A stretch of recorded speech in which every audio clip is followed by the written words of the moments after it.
Hey foodies, welcome to liveloveofrecipes.com. இன்னைக்கு நம்ம சேனல்ல நம்ம பார்க்க போற ரெசிபி என்னன்னு பார்த்தீங்கன்னா ரொம்பவே டேஸ்டியாவும் ஹெல்தியாவும் இருக்கக்கூடிய புளிச்சக்கீரை தொக்கு.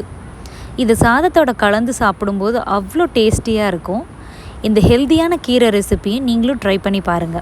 ஏற்கனவே நம்ம சேனல்ல நிறைய கீரை ரெசிபிஸ் அப்லோட் பண்ணியிருக்கோம். அதையும் கண்டிப்பாக போய் செக் பண்ணி பாருங்கள். கீழே உள்ள டிஸ்கிரிப்ஷன் பாக்ஸில் அதோட லிங்க் எல்லாம் தரேன். வாங்க இப்போது இந்த ரெசிபியை எப்படி செய்யலான்றதை பார்க்கலாம்.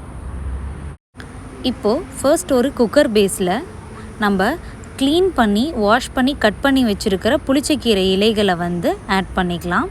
புளிச்சக்கீரையோட ஸ்டெம் பார்ட்டெல்லாம் விட்டுருங்க, வெறும் இலை மட்டும் ஆட் பண்ணிக்கோங்க. வாங்கும்போதே கொஞ்சம் இலசாக இருக்கிற மாதிரியான இலையை வாங்கிக்கிட்டிங்க அப்படின்னா வேக வைக்கிற டைம் நம்மளுக்கு ரெடியூஸ் ஆகும்.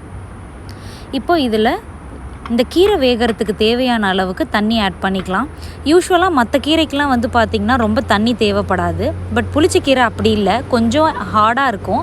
அதனால் கொஞ்சம் அதிகமாகவே நம்மளுக்கு தண்ணி தேவைப்படும். ஸோ கீரையை நல்லா அழுத்தி பார்த்துட்டு தண்ணி அது முங்குற அளவுக்கு வந்துருச்சான்னு பார்த்துட்டு அதுக்கப்புறமா கீரையை கொதிக்க வைங்க. இப்போது கீரையை இந்த மாதிரி ஒரு லோ மீடியம் ஃப்ளேம்லேயே வச்சு கலந்து விட்டு ஈவனாக குக் பண்ணிக்கோங்க. இன்கேஸ் நீங்கள் ஹை ஃப்ளேமில் வச்சிங்க அப்படின்னா சீக்கிரமாக நம்ம ஆட் பண்ண வாட்டர் எல்லாம் வற்றிடும். ஆனால் நம்மளோட கீரை வேகாமல் இருக்கும். அதனால் ஒரு லோ மீடியம் ஃப்ளேம்லேயே வச்சு இதை கொதிக்க விடுங்க. இப்போது கீரை கொதிக்க ஆரம்பித்து ஒரு ஃபியூ மினிட்ஸில் பார்த்தீங்க அப்படின்னா நல்லா நுர பொங்கி இந்த மாதிரி வரும். இந்த புளிச்சக்கீரையில் மட்டும்தான் இந்த மாதிரி இருக்கும், நுர பொங்க வரும். மற்ற கீரையில் எதையுமே நீங்கள் இந்த மாதிரி பார்க்க முடியாது.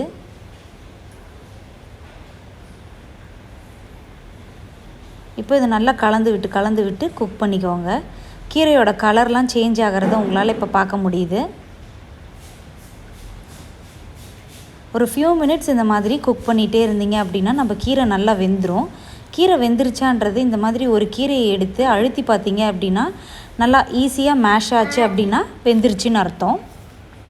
இப்போது ஃப்ளேமை சுவிட்ச் ஆஃப் பண்ணிவிட்டு இதை எடுத்து வச்சிடலாம். ஒரு கடாயை ஹீட் பண்ணிக்கலாம். இப்போது 2 டேபிள் ஸ்பூன்ஸ் அளவுக்கு ஆயில் ஆட் பண்ணிவிட்டு அது ஹீட் ஆனதுக்கப்புறமா கொஞ்சமாக தாளிப்பு வடகத்தை ஆட் பண்ணிக்கலாம். அது நல்லா பொரிஞ்சு செவந்து வந்ததுக்கப்புறமா இதில் 10 to 15 சின்ன வெங்காயத்தை நல்லா சாப் பண்ணி ஆட் பண்ணியிருக்கேன். இந்த ரெசிபிக்கு சின்ன வெங்காயம் தான் டேஸ்ட்டு தரும். அதனால் நீங்களும் சின்ன வெங்காயமே ஆட் பண்ணிக்கோங்க. காரத்துக்கு 2 வரமிளகாயும் ஆட் பண்ணியிருக்கேன். உங்கள் காரத்துக்கு தகுந்த மாதிரி நீங்கள் வரமிளகாய் ஆட் பண்ணிக்கோங்க.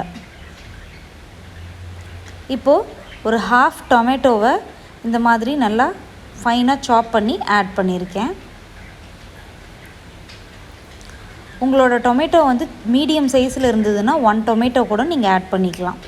இப்போது இதெல்லாம் நல்லா வதங்கி வந்ததுக்கப்புறமா நம்ம வேக வச்சு கொஞ்சமாக கூல் பண்ணி வச்சுருக்கிற இந்த கீரை இருக்குது இல்லையா, இதை ஒரு சட்டிக்கு மாற்றிடலாம்.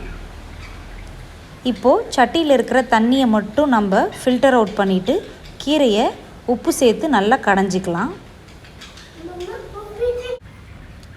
இப்போ இந்த மாதிரி பொறுமையாக கடைஞ்சி விட்டுக்கோங்க. இது ஓரளவுக்கு பாதி மசிஞ்சு வந்ததுக்கு அப்புறமா நம்ம வதக்கி வச்சுருக்கிறோம் இல்லையா வெங்காயம் தக்காளி இதெல்லாம், அந்த கலவையை ஆட் பண்ணிக்கலாம். இப்போ வெங்காயம் தக்காளி கலவையெல்லாம் ஆட் பண்ணிவிட்டு மறுபடியும் நம்ம நல்லா கடைய ஆரம்பிச்சிக்கலாம். இப்போது வெங்காயம் தக்காளி நம்ம ஆட் பண்ணியிருக்கிற உப்பு கீரை இதெல்லாம் சேர்த்து நல்லா ஒரு ஃபைன் பேஸ்ட்டாக கிரைண்ட் ஆகி வரணும். அந்த அளவுக்கு இதை மசிச்சுக்கோங்க. இப்போது இதில் கொஞ்சமாக நம்ம ஏற்கனவே ஃபில்டர் அவுட் பண்ணி வச்ச வாட்டர்லேருந்து ஆட் பண்ணி நல்லா கலந்து மறுபடியும் அதை மசிச்சு விட்டுக்கலாம். இன்கேஸ் உங்ககிட்ட சட்டி இல்லை அப்படின்னும் போது நீங்கள் என்ன பண்ணலாம், இதை ஃபுல்லாகவே மிக்சியில் கிரைண்ட் பண்ணிக்கலாம். கீரை நல்லா கூல் ஆனதுக்கப்புறமா தண்ணியை ஃபில்டர் அவுட் பண்ணிவிட்டு கீரையை மட்டும் மிக்சிக்கு ஆட் பண்ணிவிட்டு ஒரு தடவை நல்லா அதை கிரைண்ட் பண்ணிக்கோங்க. அதுக்கப்புறமா நம்ம வதக்கி வச்சுருக்கிற ஐட்டம்ஸை சேர்த்துட்டு நல்லா ஒரு வாட்டி கிரைண்ட் பண்ணிக்கோங்க. ஃபைனலாக நம்ம ஃபில்டர் அவுட் பண்ணி வச்சுருக்கிற வாட்டரை கொஞ்சமாக ஆட் பண்ணி உங்களுக்கு எந்த கன்சிஸ்டன்சியில் வேணுமோ அந்த கன்சிஸ்டன்சிக்கு அரைச்சி எடுத்துக்கிட்டிங்க அப்படின்னா சூப்பரான புளிச்சக்கீரை தொக்கு ரெடி. இந்த சூப்பர் டேஸ்டி அண்ட் ஹெல்த்தியான டிஷ்ஷை நீங்களும் ட்ரை பண்ணி பார்த்துட்டு எப்படி வந்ததுன்றதை கமெண்ட்ஸில் சொல்லுங்கள். உங்களுக்கு இந்த சேனல் பிடிச்சிருந்தது அப்படின்னா நீங்கள் ஃபர்ஸ்ட் டைம் பார்க்குற மாதிரி இருந்தால் கண்டிப்பாக சப்ஸ்கிரைப் பண்ணுங்கள். தேங்க்ஸ் ஃபார் வாட்சிங்.